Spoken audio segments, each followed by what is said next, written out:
And we're live. I'm still trying to say hello in the comments. The button hi. said click to go live, so I clicked to go live. What's going on, everybody? It's Thursday. It's 8 p.m. Eastern time, and there's a bunch of people in the comments already, it appears. I just saw some things scroll by, and looks like Thumbs Down Frank was already here. I got some news for Thumbs Down Frank after we get going, so I guess we will get going.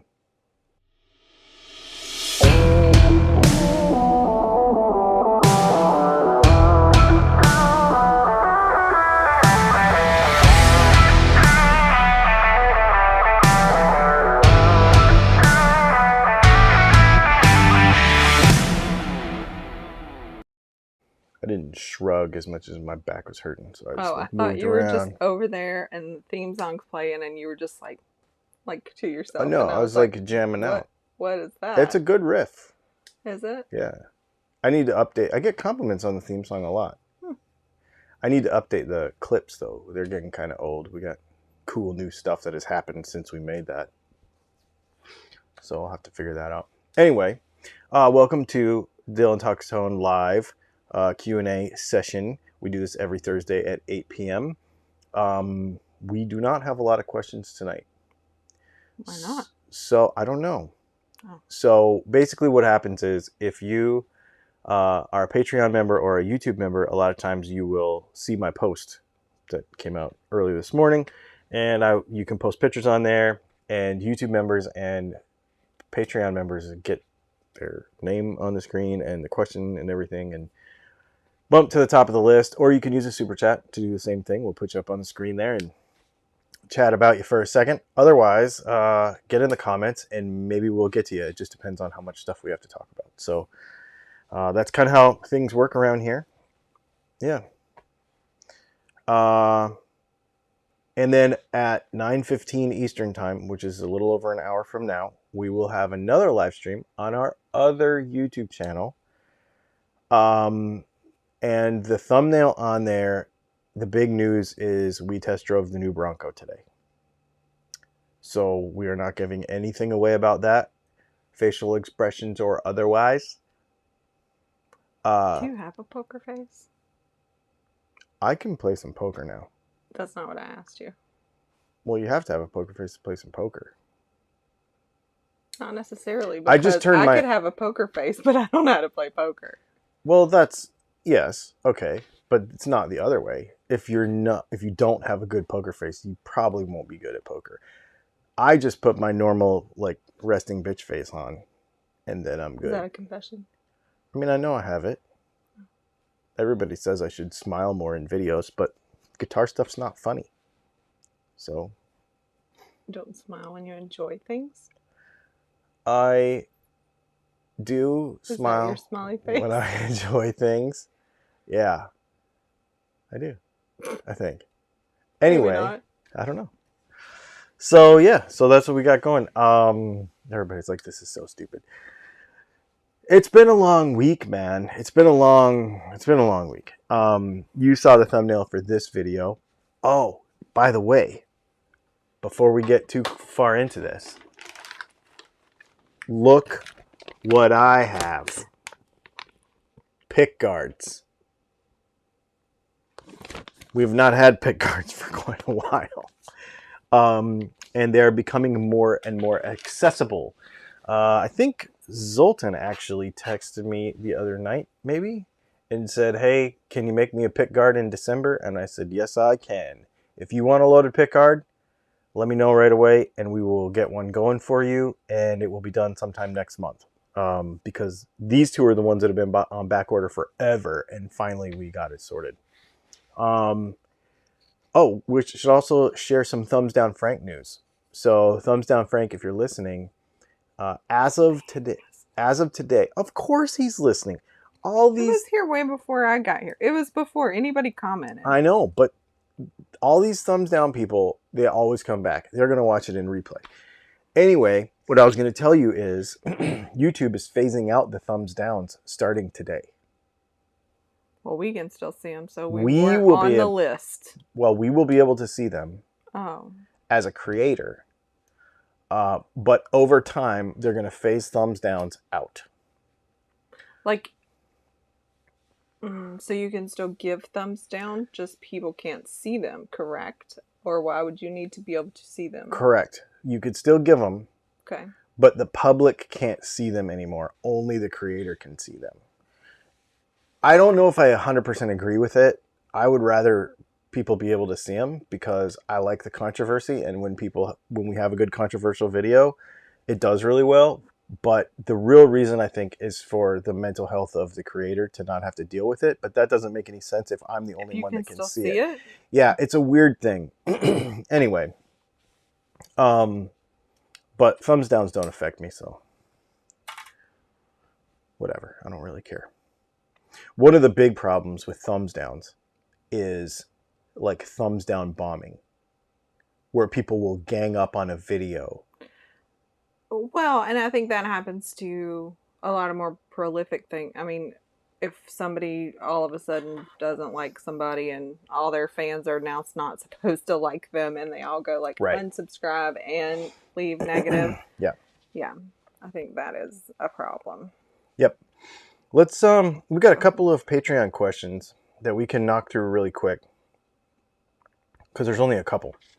BC Rich says, many players that downtune significantly rely on heavier gauge strings.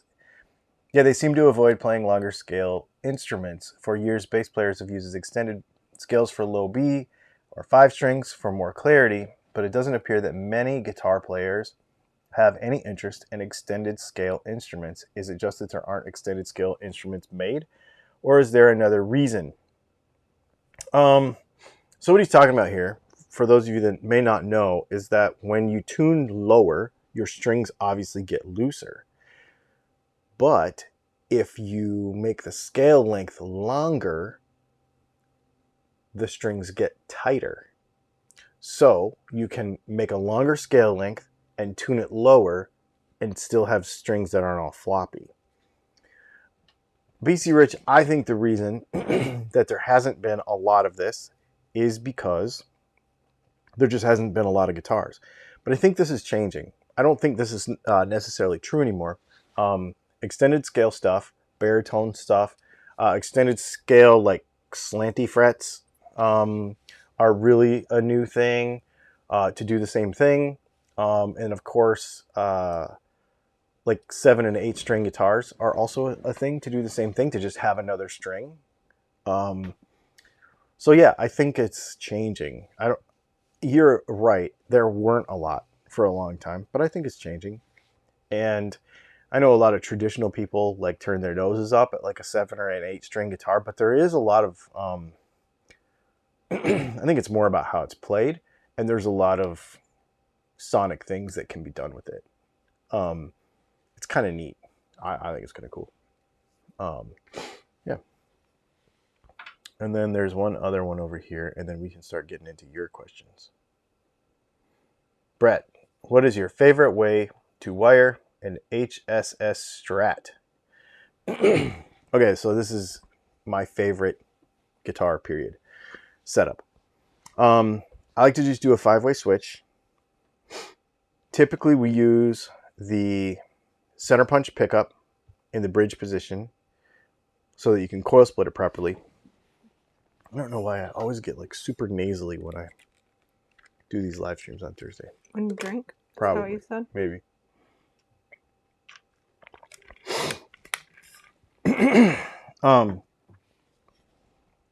So 5-way switch, coil split.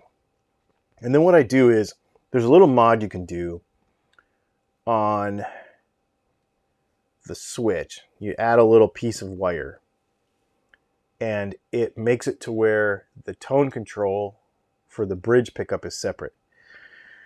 So then what you do is you have your top tone, because you have, oh, look, we have a pickguard right here. He's even said that. He was like, oh, my question is timely with the pickguard showing up. And maybe I should actually just put this in a video when we build these. But, so volume, tone, tone, right? 5-way switch, and then wire, and then do a coil split on the bottom down here. I don't do a coil split on the volumes on Strats because it's already kind of like too close. So you don't want to have it sticking up and have it be further in your way. So put your coil split down here in the bottom tone. And then just be careful that it's aiming the right way so it fits in there. And then there's a little jumper that you can put on your 5-way switch. Any 5-way switch on a Strat, on a normal Strat setup. That will then make the bottom tone the bridge pickup. The top tone will then cover these two pickups, and then your volume would be a master volume. And the other cool thing you could do is take that bridge tone and make it a no load. So then you can have like a blow switch when you're in your bridge position, and it'll bypass that tone control and be super gnarly. So that's kind of a super fun thing to do. This is actually hum single hum, so I probably won't do that on this guitar because, well, there's actually two of them. Because then you would have a humbucker and a single coil on one tone and the bridge pickup on another. So I probably won't do it exactly that way, but I could show you how and demonstrate it with that. Yeah. Cool. Super cool.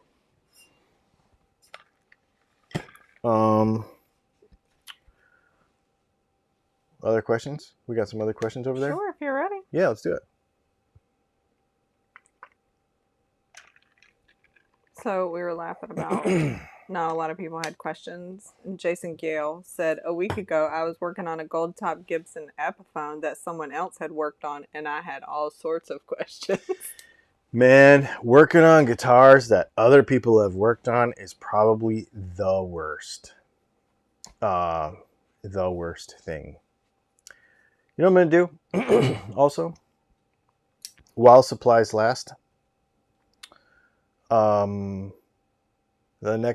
if somebody orders something from Dylan Talks Tone during the live stream, I'm just going to do it once. I got a bunch of extra tuners from a video we did. So I'm just going to put a tuner in, a free clip-on tuner in with the next order that comes, if it comes during the live stream. That was very specific. Yeah. So and if you can't order, watch while they're ordering. they have tabs. I like tabs. There's tabs. You have tabs. You can tab over, order something from there, and then come back. But anyways, I'm just gonna say that I've got some extra stuff. But the reason I want to do it during the live stream is not so much for some kind of deadline. No, so that I don't forget to do it. Because sometimes when we do these, we do too many at once, and then I lose track of who got what, and then I end up hurting somebody's feelings or forgetting somebody, and I hate to do that. So that's why we're going to do it. If you order during the live stream. It's really about your accountability. No. I'll just deny. Maybe until it's about my denial. I'm not really sure. Right. Anyway. It's kind of the same thing. Next question. Windsurf Maui, what do you think is the best small tube practice amp? Ooh. Small tube practice amp. How small? I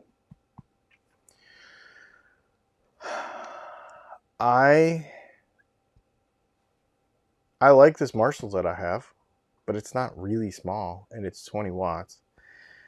That Paul Reed Smith 15 watt thing is pretty cool. The 5 watt Black Star is pretty cool. Those would be at the top of my list. I'm not an orange fan, so I don't really care about that orange Tiny Terror thing. I know a lot of people really like them, but I'm not a fan of orange amps anyway. Yeah, probably that. If I was going to go practice amp these days, I wouldn't go tube. So, I mean, but that's just me. I think there's no point in it. If you're going to, especially if you're going to be a practice amp, use it at home. I think there's a lot of digital ways that work just fine and that you don't need to worry about it. The thing about tubes is, well, they're heavier and they consume a lot of power, and you have to turn them up. They have to be loud to sound right. To really get the... So here's the thing.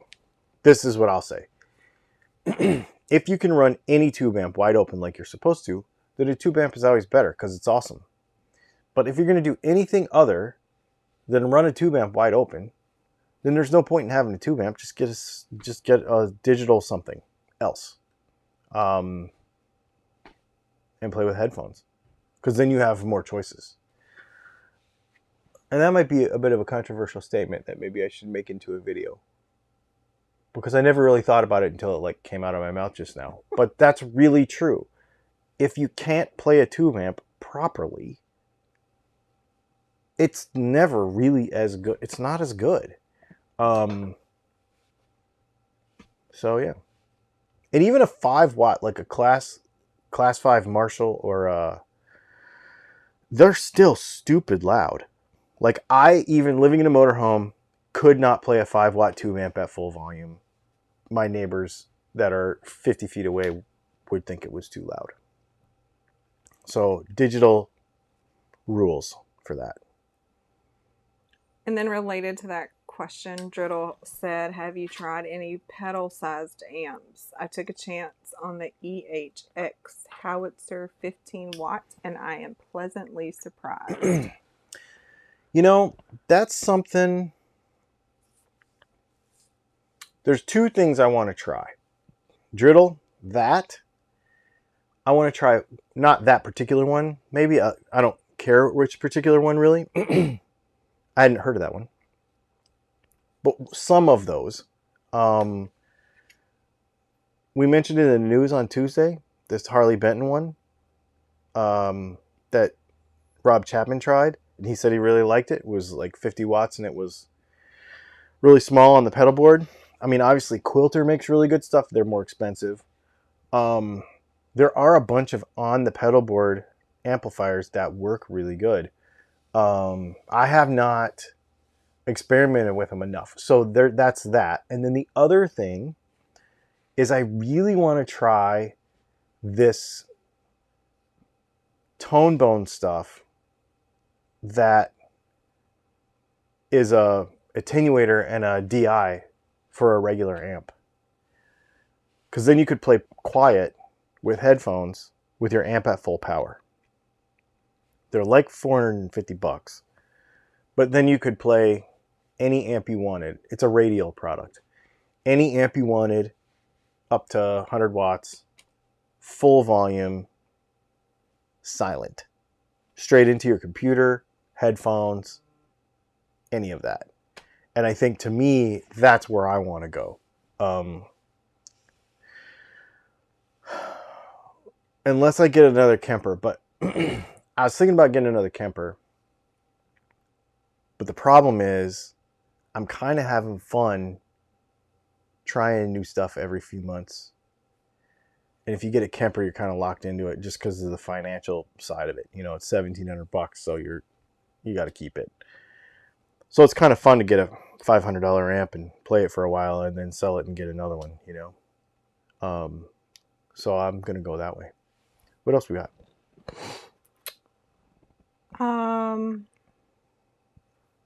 When you were talking about, I don't know, long something, it says don't short scales. This is Driddle again. Don't short scales begin to have intonation issues when tuning super low? Yes. So the reason for that is just the physics of the string bend over the saddle and the nut. So like you could put, how do I say this? If you look at a bass string on a Fender bass, it doesn't have a good break angle because the string can't like break sharply. It just like bends over the top because it's so thick. And so you get this weird bend instead of a nice break angle with like a 60 gauge string tuned to low B on a Les Paul scale. Yeah, you start to have that kind of issue.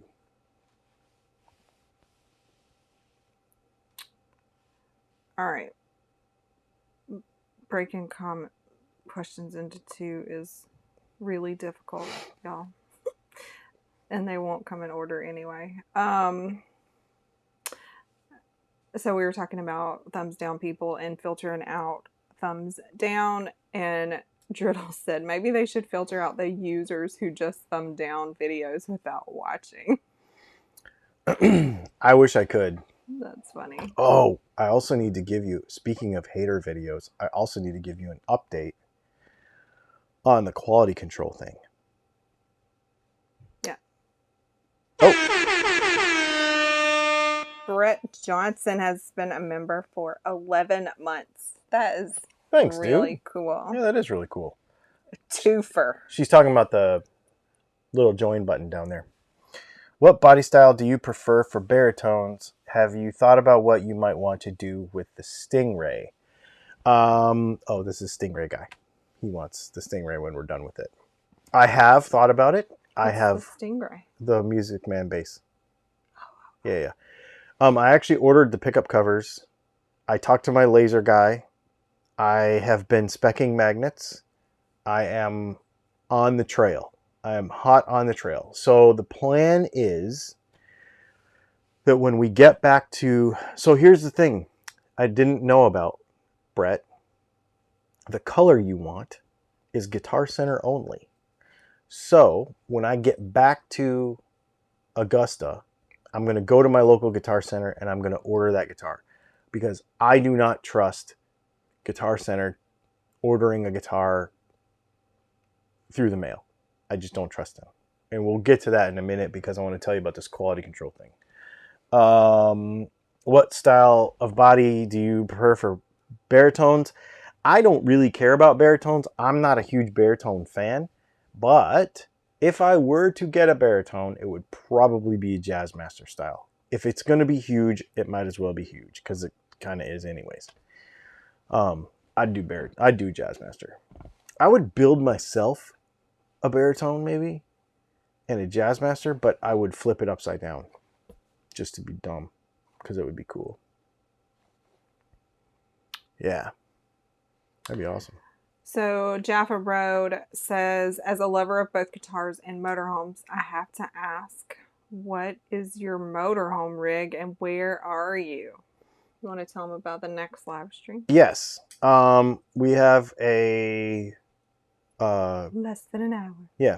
We have another live stream after this on our other channel. There's a link to it in the description. It's just youtube.com/Dylan and Leslie. And where we talk all about that stuff.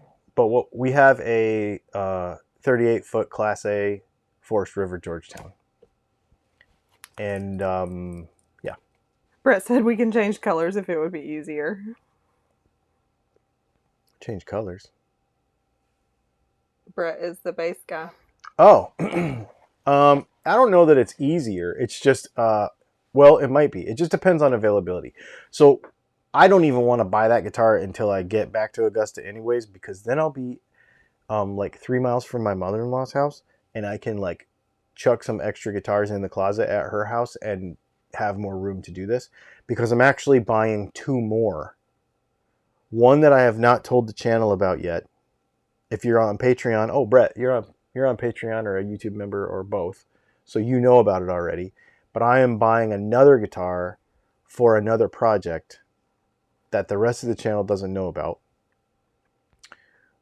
And I'm also buying, I'm waiting for my Machine Gun Kelly Telly. So, Schecter. So, the Kelly Telly. So anyways, so that guitar and this other guitar and your bass.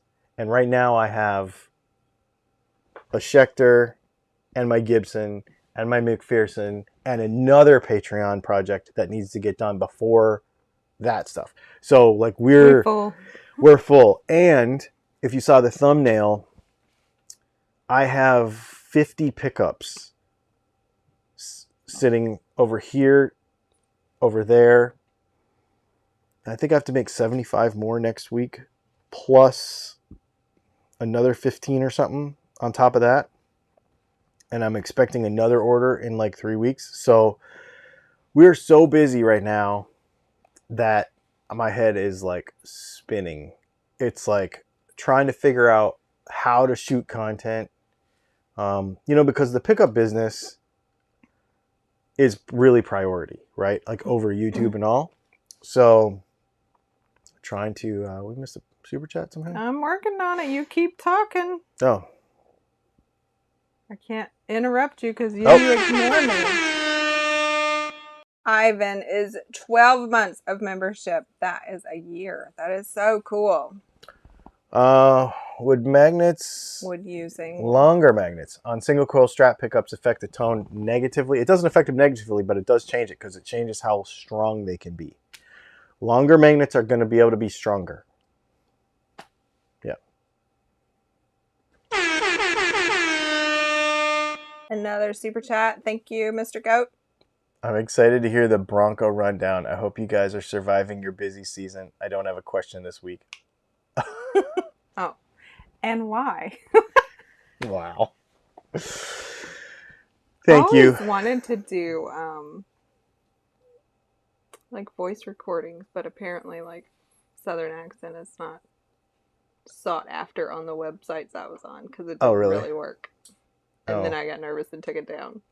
Oh, like you wanted to like audition, not audition, but like, like read a book or something. Like I could do that. Oh man, if you audio booked for somebody, that'd be killer. Why not? If anybody out there, that would be a long time for you to have to be quiet though, knows how to get that gig for her, please let us know. That would be stinking awesome. I would love that.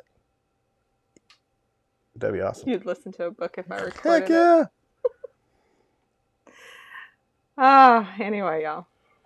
That's so funny. I can't do super chats, only mediocre ones. Oh my gosh. Oh my gosh. Sorry, that was funny. That's pretty funny. So the pickup orders are picking up. They got all the jokes tonight, dude, y'all. I'll tell you what. It's crazy busy. Crazy busy. We're going through, it's a mess over here right now because we're going through stuff. And then I got a shipment in yesterday for the loaded pick guard stuff. So I got to make a bunch of humbuckers for you guys who are waiting on loaded pick guards. I've got to make a bunch of tele wiring because there's a few people waiting on some tele wiring, and all of our switches came in for that. So since we live in the motorhome and we move every week, every once in a while we'll on purpose stay in one place for 2 weeks instead of 1 week, which makes it easier for me to get stuff shipped. So like during this 2-week period, we're getting as much stuff shipped to us because we have a little longer window. And it's making it a lot easier. The only problem is the UPS store is a little further from me here, but overall it's working pretty awesome. And we're getting everything. And stuff's coming off of back order at the right time. So I'm kind of stoked. It's all working out. But that just means that it's all hitting all at once. And it's only us. Like, we don't have a huge factory. So, or elves that do it while we're sleeping or anything like. I don't want anybody in here while I'm sleeping. That's creepy. Especially elves. Yeah, that would not be good. So top of the list, Jason Gale wants to know, how do I order a pickup? What? Oh, DylanTalksTone.com. Do we not have? I don't know. We don't have a. Come on, man. Here. We're just going to do this right now.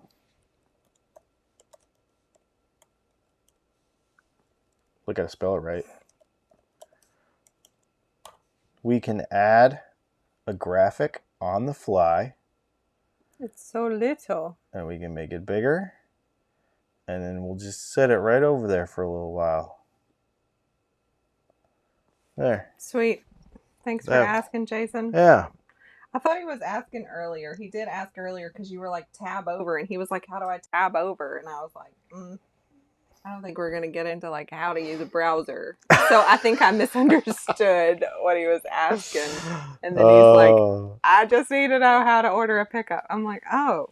I guess I don't talk about that very often. Yeah. She kind of gets on to me for not saying more. Like, go to Dylan Talk Stone and buy some pickups. Like, that's what we actually do. That is my real job. I don't talk about it enough, I guess. Yeah. You take for granted that everybody knows us, but maybe they don't. Yes, that's possible. Because we're thankful for the new folks. Well, too. and because we're getting like 1,000 or 1,500 new subscribers. Click it. You can't click it. That is true. You will have to type it. You will have to type it in. Yes. It might be in the description of this video, though, and then you can do, like, I don't know what the key is on a PC, but it's Command click, and it'll open in a new tab if you're on a Mac. I don't know. So I guess that would be Control click. I don't know. You have a control button too, so I don't know what that button is on a PC. Yeah, but on a PC you only have Control, Shift, and Control Alt Delete. And you have Alt too.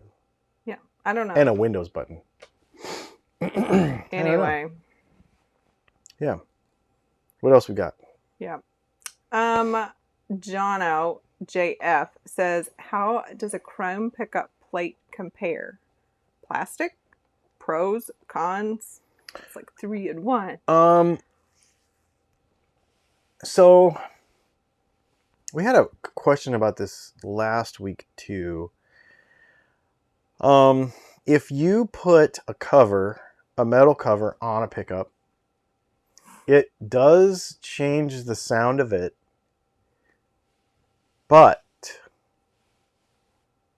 do not allow that to affect your pickup choices. Because if the pickup designer is worth anything, they are going to have compensated for the fact that it has a cover when they design it. Why are you making that face? I don't know. Was somebody like beating their dog? What was that? It sounded like a dying dog, didn't it? So plastic will not do the same thing. Plastic will be different. But again, don't count the cover as like a tonal decision making thing. A lot of people do, and they're going to say, I took my cover off my tele pickup and it sounded different. Well, it did. But what if I meant it to sound a certain way with the cover on? Like, you know, I think people get way too hung up in that stuff. You know, so yeah. There you go. Somebody said, I don't think Dylan has an accent, only Leslie. So Dylan is not. I'm not from the South. Leslie is from. That is correct. I'm not from there. Let's see. Neil Jelks says, do you have a specific distance from the strings you like with humbuckers?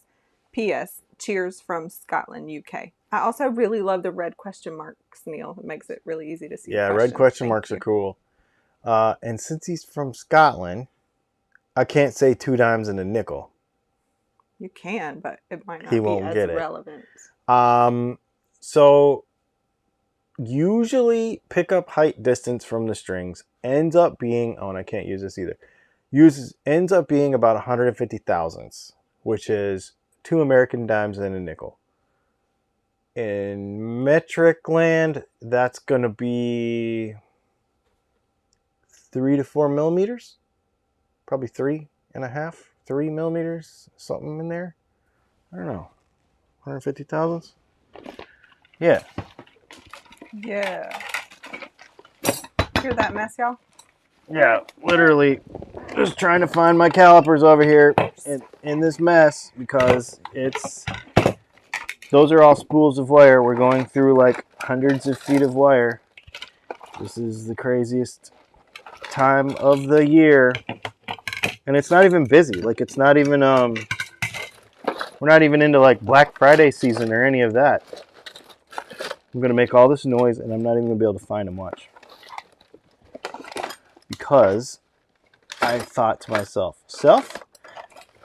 I bet you could just grab your calipers really quick and answer this question affirmatively. And you failed. failed. And I failed. And that was a lot of noise for nothing, and I apologize. Let's make some more noise. Jeffrey Egan, thank you. Are you going to read it? Why are telly neck pickups fixed? Can't raise or lower them? You can raise or lower them. Oh, I know what you're talking about.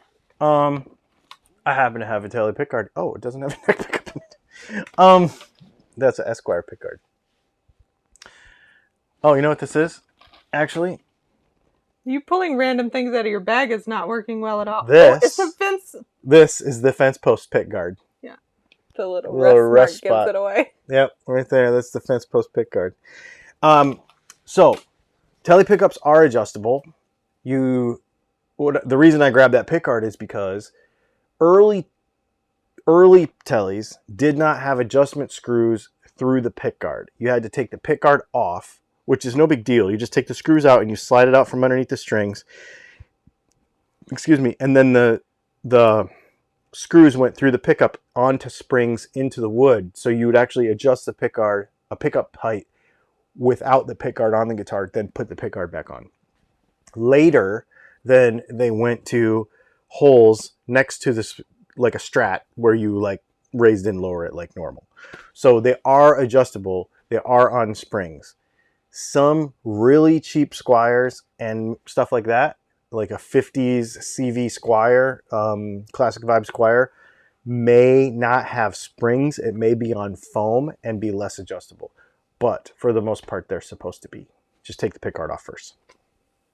That's a good question. And Neil said it's, maybe he's talking about his, I don't know. He said it's near 4 millimeters. I found my calipers, LOL. Okay. I knew it was something. Well, he's the person that asked the question. So thank you. And then he has a second question. Thought of another one. Thought of another one. New thought. Got a method for splitting a humbucker, but using the screw side coil of a neck pickup.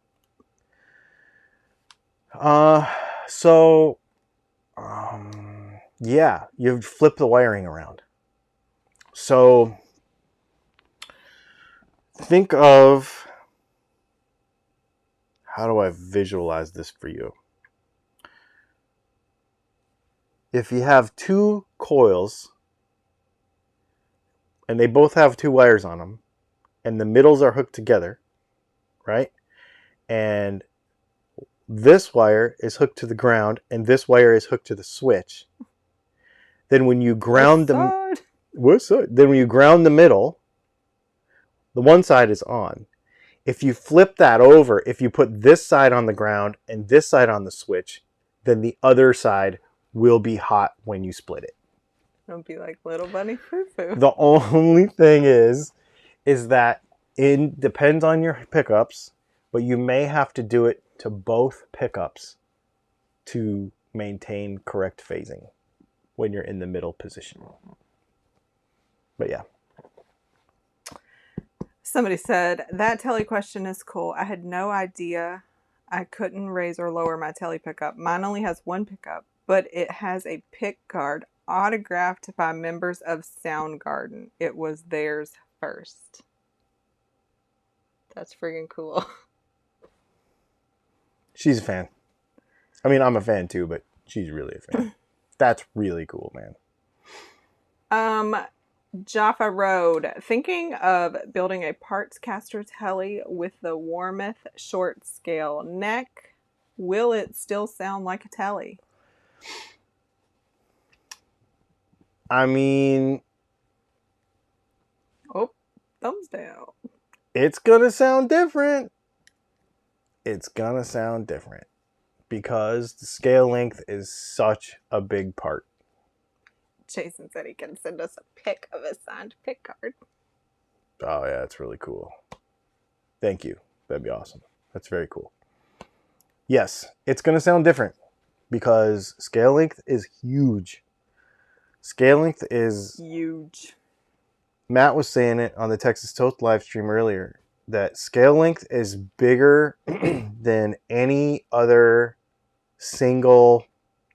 He didn't say it like this, but I'm going to revise what he said. Scale length is bigger tonally different than any single other wacky thing that people make a big deal out of. What the wood is, what the fretboard is, what the neck is made out of, the neck joint, whether it's a bolt-on or glue in, neck through, none of that crap matters nearly as much as scale length. Scale length is huge because it changes how the guitar sounds, obviously, like the fundamentals notes. And people, okay, so I did a video about this, like why a Strat with humbuckers doesn't sound like a Les Paul. And it is mainly scale length. And a ton of people jumped in the comments and they were like, yeah, but scale length doesn't matter as soon as you fret the note because you're not playing an open string, and 25 and a half doesn't matter to 24 and 3/4 anymore once you start fretting notes. It's all proportionate. So all the fret sizes are a different size. Every fret size, when you shorten the scale length on a guitar, you don't just make the guitar shorter. All of the notes, not the notes, but all of the frets get closer together or further apart as the scale length changes. Every note in relation to another one and how the string rings out changes. And it's all the length of the nodes it's all proportionate. It all changes because you're stretching and shrinking the whole thing with scale length. So that whole thing about open strings only is a bunch of garbage. And everybody loves to say it, but it's not true. So really think about your decision. If you really want it to sound like a Tele, I know that you might want to go with a short scale because it's like a cool thing to do, and like granola people do it that work at coffee shops and stuff, and they think it's awesome because, Mustangs and Kurt Cobain and all that, but it is, just think about that before you just decide. If you really want it to sound like a Tele. Rant over. Fat Philosopher had a question, but it also made me think somebody just said, hey y'all, Thursday's become Friday. And I was like, it's already Friday for some people here, including Fat Philosopher. Mm-hmm. Are renting amps a thing in America or just here in Japan? I don't think for normal people. I mean, there are backline companies for performers where you can, like, I'm going on tour, so I'm just going to go rent or I'm on tour and I'm showing up in Nashville and I just need to rent a couple of Fender Twins for the night because I'm playing there and I'm not carrying on a fly date. But I don't think for Unless you're staying at a Hard Rock hotel, they usually have guitars and amps you can rent. rent. Have guitars and amps that you can rent and play in your room. I haven't heard of that. Not in like a Netflix sort of way, or not in like a for a while there was a company that it was like a subscription thing, and it was like for $39 a month you could check out a pedal, and they would send you a pedal and you could have it for basically as long as you wanted, pretty much, like up to 90 days or something, and then you sent it back in and then they sent it back to you, and then for like $59 a month it could be 2 or 3 pedals at a time that you could remember like Netflix used to be when it was DVDs, like you paid a certain amount a month and you could have 1 or 2 or 3 movies. Yeah. They had something like that for a while, but there's no way you could do that with amps because it's too heavy. Yeah. That's the only thing I can think of kind of like that. I don't know if I doubt it's still around, but I remember that for a little while. Yeah. Pomod, do you know anything about a passive high-pass filter on guitar? I've been experimenting with one pot with low caps on my guitars, and what here on roll-off is less bass while the high end stays the same, and then that basically one tone instead of one volume. So, I have not played with that much. It's just, it doesn't blow my hair back, you know. I have never really messed with that much. However, if you want to look into a couple of circuits that are similar to that, look up Reverend wiring, because they do a bass contour thing where it's basically a high pass, low pass filter like that, but it's variable. And it's kind of cool. It works really well. And it shapes it a little more than just a backwards tone control. So check that out. It's you can Google Reverend's bass contour wiring and it'll come up, and Premier Guitar's done their little diagram of it and stuff. It's pretty good. So Brett said, how's the pickup order coming? But I think we answered that question. Yes. 50 down, 75 to go. Jason, how do I swap out non-humbuckers for the humbuckers my stepdad bequeathed me? Non-humbuckers? So it depends on the route, and it depends on what fits. Because if you have non-humbuckers, if that's single coils, if that's P90s, if that's whatever, maybe get in the comments if you can, and let us know what you have, and I'll give you some options. But if it's a non-humbucker guitar, chances are you're gonna have room problems, and you're gonna have to route the guitar. So opening the window. It's very noisy. Jonathan Strand, I think these smushed together. A 66 SG Junior. I've become a neck pickup aficionado.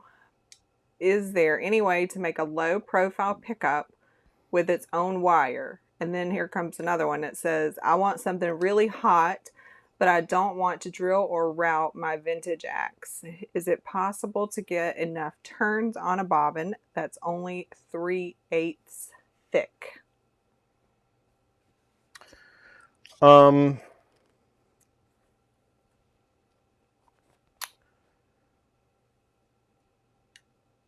I would use, in that situation, now you're going to have to wire it somehow. So there's going to have to be some kind of hole. But look at Tim McNally's McNally pickups. They're in Canada. Look at his gold foil. It is unbelievably good. And it's not hot in the sense that it's gnarly and stupid, but it's loud and it's really good and really clear. And it's only like really, really thin. And it flat mounts on top of, so what you could do, I don't know if you have the room for this. I'm trying to think on my SG if I would have the room for it, because I have the same guitar you do, only newer.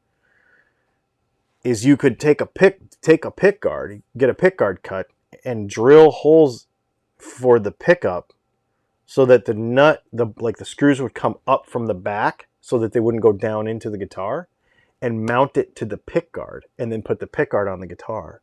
And then you wouldn't have any holes down into the guitar, except for the wire, because I don't know how you would route the wire, like to hook it up. But that might be an option, because that would be a fantastic neck pickup for that setup, and it would look super cool too, and super vintagey. We have a super set. Thank you, Christopher Lewis. Would it be possible for you to wind a set of pickups for my Waterstone Ozone 12-string bass? I don't know what that is. I am about to Google it as we speak, because I want to know what that is. I've never heard of that. Waterstone Ozone 12-string. I am curious. I love it when people ask me about guitars I've never heard of before, because it's just fun to to learn. Oh, well. Hang on. There it is. Ozone, Tennessee. Oh, wow, that thing's wild. I know they made 12-string basses. It reminds me of that's like the sound from Pearl Jam, Jeremy. How is it 12 if there's 4? Well, there's Which ones probably a have 6-string that 3? Oh. there's probably a 6-string. Whoa, they are 3. No, they are 3. So here's the deal, dude. That was really cool. They are. There's 3 times 4. That's weird. Okay, so here's the situation with this. 1, I would need to know if they were active. 2, I would probably have to actually rewind your pickups because these are weird sizes. And so the way we would typically do this is we would actually cut the old pickups apart and rewind them and look at magnets and stuff. The problem is I don't know anything about them, so I don't know how to spec them or anything. So the short answer is no, especially right now because I'm too busy to even think about something crazy like this. Somebody you might try who might have some more time with me and really does than me and does really good stuff like this is you might try John Garrentz at Odessa Guitars, Odessa Pickups in Kansas, because he has been the person that I've been referring for kind of weirder stuff like this, because he loves doing it. And he's a little bit better set up to do, like, I can't cut custom flat work, and I can't, he's in one spot, has a big shop, he can do stuff that I can't do. And so John Garrentz at Odessa Pickups, I would, and I trust anything he does. He's really good. Maybe give him a shot. That's very cool. I've never seen that before. Mm-hmm. Caveat, I don't know. Is there a humbucker you suggest for an acoustic guitarist that is converting to electric guitar? Touch sensitivity would need to be decreased, wouldn't it? If you're playing electric guitar from an acoustic guitar, it doesn't really make that much difference. That being said, a problem is that most electric pickups, a lot of off-the-shelf electric pickups don't have enough touch sensitivity. That's like a focus of mine when I make stuff. I want it to be touch sensitive. Like cheap pickups off the shelf a lot of times won't have enough. So yeah, I don't think you'll find that to be an issue. Like our DAFs, for example, have fantastic clarity and touch sensitivity. If you're putting them in an acoustic guitar, then that's a different story. If you're taking an electric pickup, like a magnetic pickup, and putting it in an acoustic guitar, then that's a different story, and I don't know what the answer to that is because I have not done enough testing with that. Yeah. I've actually never played an acoustic guitar with a magnetic pickup in it like that. I know Cole Clark just came out with one where they put a humbucker in an acoustic guitar, but I didn't get a chance. I saw it in one in Nashville, but I didn't get a chance to play it. So I don't know what the answer to that is. All right. Ash Scott. Why don't people make pickups with taller bobbins so they can use thicker wire for as many turns, or keep the same number of turns of the same wire closer to the pole pieces? So thicker wire will always give you less turns. An example of that would be a Charlie Christian pickup. And then you end up having to have more magnet, which is what a Charlie Christian pickup has. So that's why the construction of that pickup is so much different. I don't know what it means closer to the pole pieces, because most pickups, the coil is wrapped directly around the pull pieces. Whether it be a P90, a humbucker, the slug side of a humbucker, the screw side of a humbucker, a Strat, a Telly, typically the coil is wrapped right around it. So you can't really get much closer. So I'm not 100% sure that I understand totally your question, but I hope I sort of answered what I understood of your question. So, Rick Bonneville popped in Hey, later, Rick. said hello, and then said, "Hey, Dylan, the border is open again. Mike General Store on Pembina is now a reality, as per our last conversation." Excellent. So what it is he's in Canada. Okay. And he wants to build some guitars, and he wants to use our pickups. Okay. But the problem was getting them to him. So he has somewhere he can ship to the U.S. and get them? Correct. Because it changes things. When you can just drive over to the U.S. and felt like he was trying to communicate something important, and I was like, Especially when he said, as per our last conversation. Like when you see that in an email, per our last conversation, I'm like, maybe this is important. It changed. It changes how he will be able to ship in bigger bulk quantities. It'll make it easier.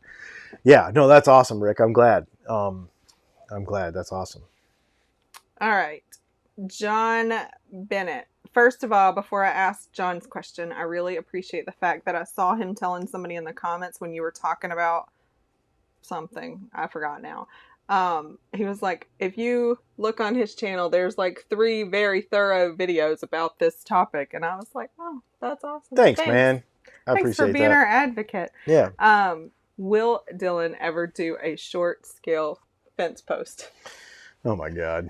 You still have the pick card. We still do have a pick card. Short scale fence post. Anyway, that was funny. We don't have any fences. No, we don't. We don't own anything anymore. Nope. All right. Julio Rosa? I don't know. Hello. I recently attempted wiring a Strat pick guard for the first time. It's a little rough, but works okay. What advice can you give me for grounding the volume pot without cooking it? This is going to sound really dumb, but a really hot soldering iron.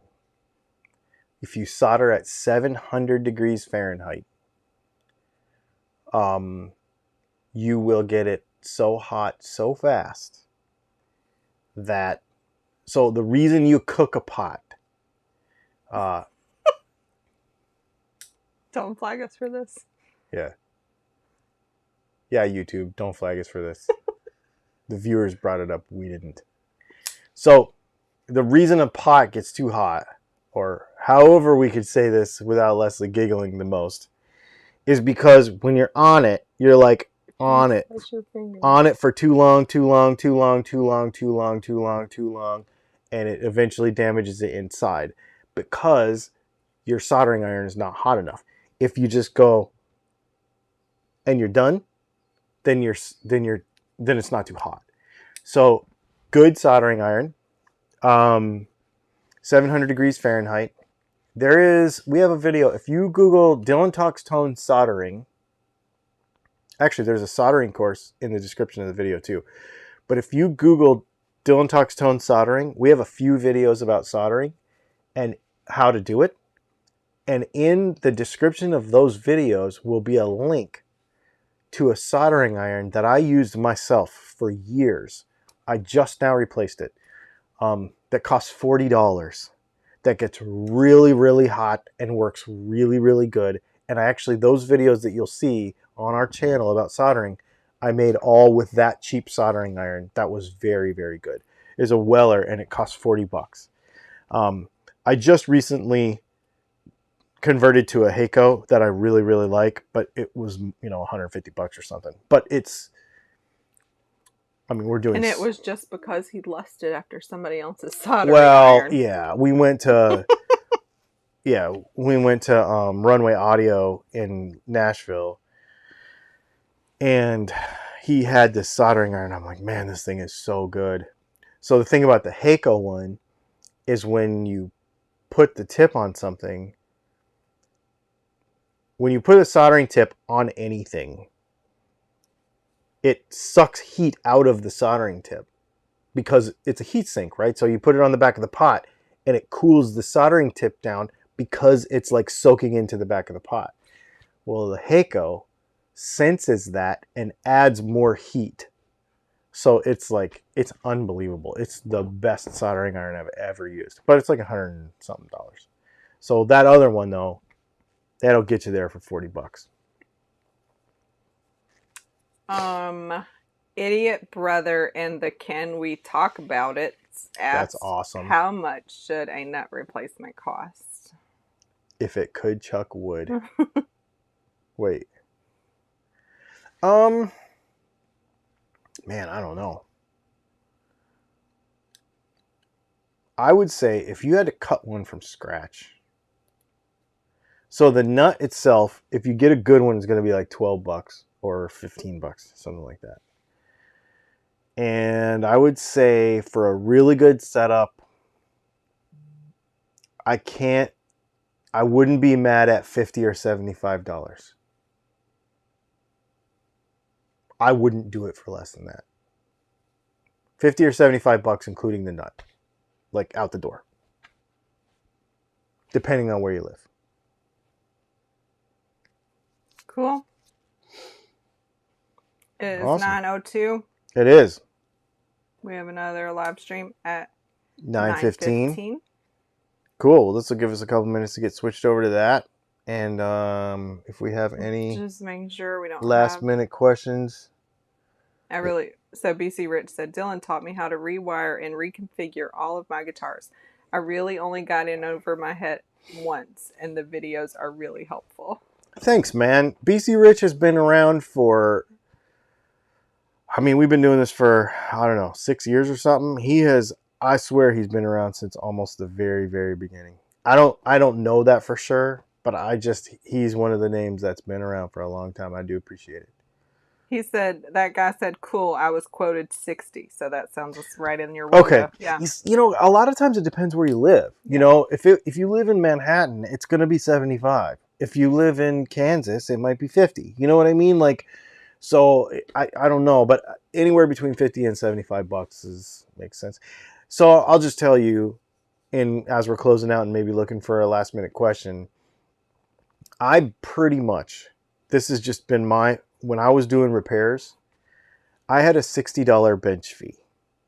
Like, if I have to stop what I'm doing, put on pants, like, get your guitar, get it on the bench, take off the pick guard, and look at it, it's going to be $60. I don't even care. And then if it needs a pot, then that's another $5.49. And $60 gives you about an hour worth of time. And then anything above that, then it would start to build off of that. Sometimes you would figure out something in like 40 seconds and you'd obviously be fair to the guy, right? Like, the whole problem is his output jack is loose and it takes you like 20 seconds to fix it, and you'd be nice to that guy. But realistically, if you got to pull the thing apart, take the controls out and look at something and put an ohm meter on it, $60 flat rate. So don't be mad at somebody who's trying to charge you between $50 and $75 to do something on your guitar, because you have to put pants on a lot of times. So yeah. Brett Johnson said you can use your awning for your next project, and you need to put the pick guard on your awning and take a picture. Oh my God. Fat Philosopher did have another question. He said, what brands have the best stock pickups? What brands? PRS. They really have good stuff. Somebody said Gretsch. Yeah. No. I mean, okay. If you get real Filtertrons, if you get those humbucker, so if it's $1,000 or more, Gretsch for sure. If it's the $5.99 stuff, nah. Nah.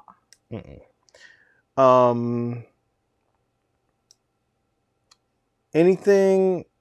I think most guitars over $1,000 or $1,200 have pretty decent pickups in them. I'm going to change them out because I don't like any of it, but that's just because it's what I do. But I think that most everything over about $1,000. I can't stand Epiphone humbuckers. Any Epiphone humbuckers at all, period, in any guitar, they're terrible. Gibson pickups humbuckers are great. Rick said Schecter. Yeah, Schecters are cool as long as you pay some money for them. I've got EMGs in that Schecter Sun Valley that I have, and it's good. The problem you'll get into with the Schecter stuff and with Schecter stuff with ESP, any of that stuff, is the designed by stuff. So you start getting into Duncan Design pickups by Schecter, and they're junk. But anything that's real is pretty good. Cool. Yeah. You guys, it's been super fun. Thanks for hanging out with us. And I know we're keeping them a little shorter these days, but it's because we'll still talk to you. Just about other stuff, not guitar related. And we have some pretty cool stories to tell. We test drove a new Bronco today, and yeah. That's channel my inner Chris. Channel your inner Chris. That's super funny. Oh, and some groundbreaking, amazing news that nobody in the world knows, unless you follow us on Instagram, maybe already knows. Some pretty insane stuff happened today, and we'll tell you about that in our other live stream. So it's Dylan Talks. It's youtube.com/Dylan and Leslie. We'll see you over there in a few minutes. Thanks for hanging out. We will see you here on Monday and Tuesday for the news, and we'll start this whole thing all over again. Have a good night.